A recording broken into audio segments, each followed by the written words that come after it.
Bonjour et bienvenue sur le 4e épisode du podcast de Créer ta réalité. Vous découvrirez ici des outils pour reprogrammer votre vie. Je suis Julia Bouchinet et je pense que se connaître et se comprendre sont les clés d'une vie épanouie.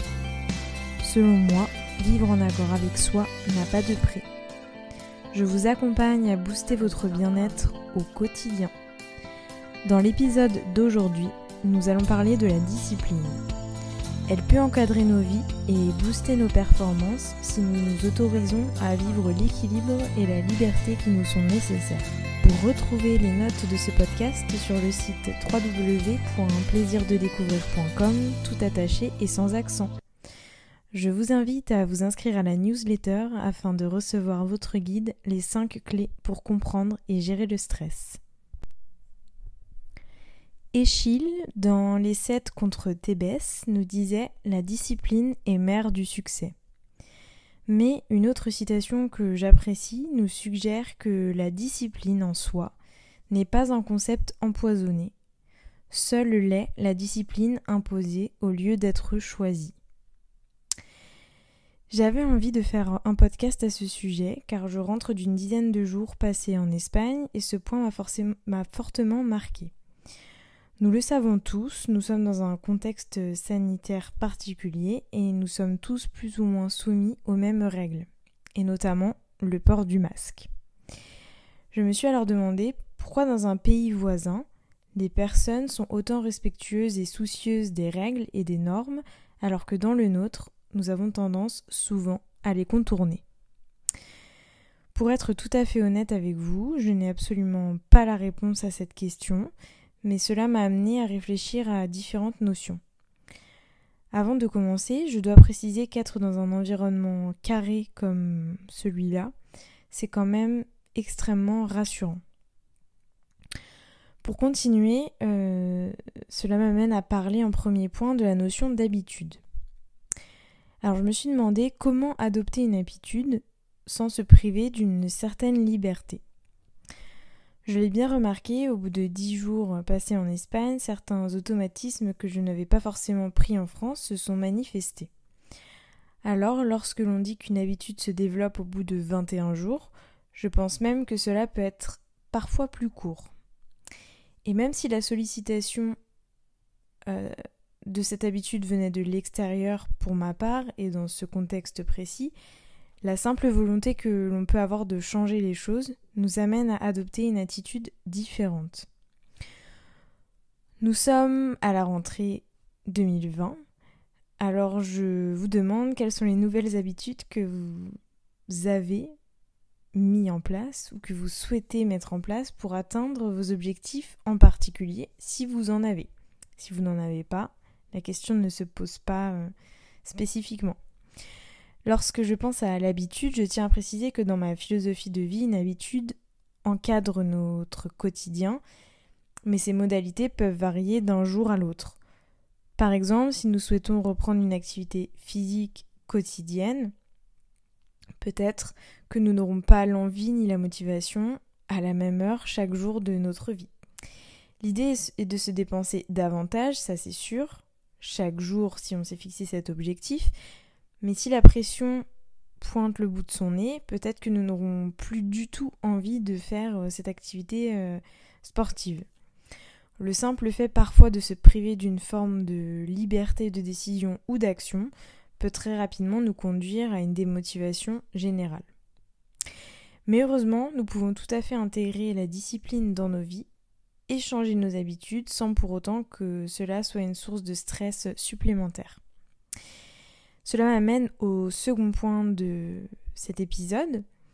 Je vous propose mes suggestions, justement pour ne pas se mettre la pression, mais pour adopter des habitudes qui nous sont importantes ou qui nous sont chères dans notre vie.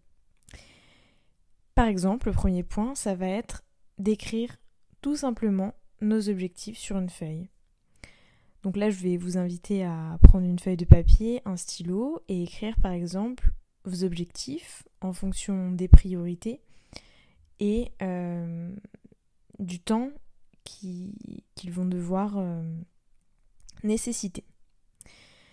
Donc quand vous écrivez ces objectifs, l'idée c'est de se laisser une marge de manœuvre, c'est-à-dire ne pas, par exemple, se dire tous les matins 7 heures, je vais faire 5 km en courant.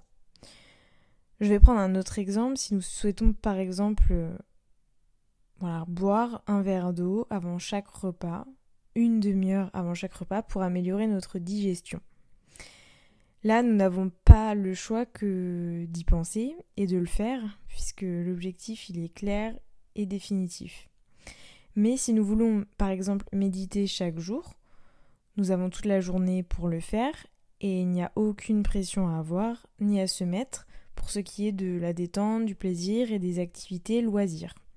Parce que dans une journée, on peut tout à fait trouver 5 à 10 minutes pour méditer, que ce soit le matin au réveil, le midi avant ou après le repas, le soir en rentrant chez nous avant d'aller dormir, tout ça c'est possible.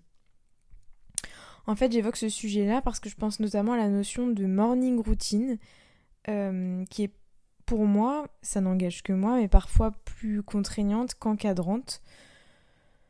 Pour ceux qui découvrent cette notion comme pour moi il y a quelques mois, le principe est de créer une routine tôt le matin, souvent, ou ça peut être quand on se réveille tout simplement, et que nous pratiquons chaque matin de manière régulière, rigoureuse.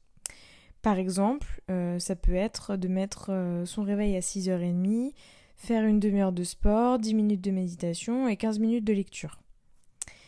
Mais il suffit que l'on soit peut-être des fois plus fatigué d'un jour à l'autre, que nous n'ayons pas forcément envie de la pratiquer un matin, pour que ce stress de se dire j'ai pas fait ma morning routine ce matin, c'est pas bien, j'ai pas respecté mes objectifs, voilà, pour que la pression et le stress réapparaissent. Alors comment faire dans ce cas ? Est-ce qu'il faut privilégier la discipline, la régularité, la rigueur, ou bien préférer parfois le sommeil quand on a peut-être une soirée un peu plus festive la veille ou qu'on a envie tout simplement de se reposer. Le deuxième objectif ou outil que vous pouvez utiliser, c'est de visualiser. Au-delà d'écrire, se visualiser lors de méditation par exemple, ou juste se mettre une image mentale de nous-mêmes ayant accompli notre objectif dans quelques semaines, dans quelques mois, dans quelques années, nous permet d'entretenir un sentiment de satisfaction envers nos propres actions. Dans ce cas-là, par exemple, Tim Ferriss, c'est un grand entrepreneur et grand conférencier américain, il a écrit au sujet des habitudes des géants de la réussite, et il en a parlé dans ses différents ouvrages, et nous informe que certaines de leurs habitudes sont partagées par tous, c'est-à-dire ce sont des habitudes qui sont communes aux personnes qui réussissent, et notamment une méditation quotidienne, pas de petit déjeuner le matin, de la lecture, et, très étrange mais apparemment c'est quand même vérifié, l'écoute de chansons en boucle.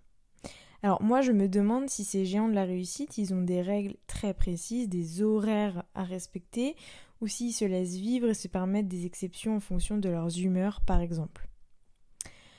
Le troisième point, c'est d'adopter un agenda spécifique qui va nous permettre de tenir sur la durée pour rester motivé.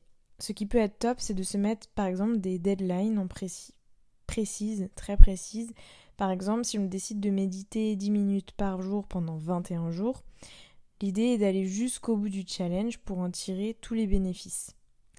Si nous abandonnons plus tôt que prévu, en décidant que ce n'était pas vraiment un challenge, que c'était juste quelque chose comme ça, vous voyez ce que je veux dire, cela ne nous aidera pas du tout.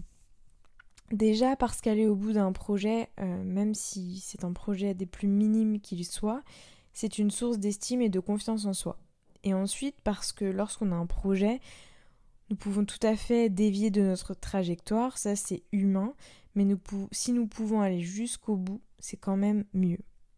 Cet agenda, en fait, il fera tout simplement partie de toutes nos journées, pendant la durée de notre challenge et il nous permettra d'y voir clair sur le chemin parcouru et sur le chemin qu'il nous reste à faire. En dernier point, j'aimerais parler de la notion de plaisir. Parce qu'en fait, si la discipline, la rigueur, la répétition et la persévérance sont source de réussite, je pense que la notion de plaisir l'est aussi. Si vous êtes ici et que vous suivez les podcasts de Créer ta réalité, c'est pour vivre une vie dans laquelle vous êtes épanoui, en pleine forme, avec une super santé et un mindset de folie. Alors je pense qu'il est indispensable d'évoquer cette notion-là comme étant le moteur de nos actions. Bien entendu, nous savons que les excès ne sont pas bons pour maintenir une bonne santé et des pensées positives, etc., notamment les excès alimentaires, de sucre et autres, même que des fois c'est un petit peu difficile aussi quand on est dans un environnement par exemple de vacances de se freiner à ce niveau-là ou de se réguler. Mais je parle vraiment de la notion de plaisir qui véhicule beaucoup de joie. Ça va être ce qui nous anime, ce qui nous transporte, ce qui nous permet de vraiment déplacer des montagnes et d'atteindre nos objectifs au quotidien. Parce que lorsqu'on évoque la discipline, il y a un côté un petit peu soldat qui, moi, personnellement, me dérange. Si nous évoquions plutôt une discipline plaisir, celle qui nous permet de nous sentir libres tout en étant fiers d'accomplir des actions que nous nous sommes fixées, là, c'est vraiment différent. J'observe beaucoup de pointures du développement personnel, sans citer de nom en particulier, mais qui prônent vraiment la rigueur et comme étant synonyme de performance. Alors là-dessus, c'est prouvé et il n'y a rien à redire par rapport à ça. Mais je pense que parfois nous pouvons avoir tendance à nous surcharger et surtout à nous transformer en machine de guerre plutôt qu'en être humain avec nos propres limites. Parce qu'en fait, dès qu'on freine un petit peu, dès qu'on est par exemple en vacances, qu'on se laisse un petit peu aller, etc., on ressent quand même moins de stress. Et ça, je pense qu'on est tous unanimes là-dessus. Je n'ai pas suivi d'études scientifiques particulières à ce sujet, mais c'est quand même quelque chose qui revient globalement quand on échange avec les personnes autour de nous. Et donc, j'en viens à parler des artistes. Les artistes qui, de notre temps, mais aussi de l'époque, ils ont besoin de laisser justement émerger leur créativité. Et pour ça, s'ils sont dans le speed, dans le stress, sous la pression, et si leurs journées sont totalement cadrées, à la minute près, et organisées très minutieusement, rien ne pourra venir à eux.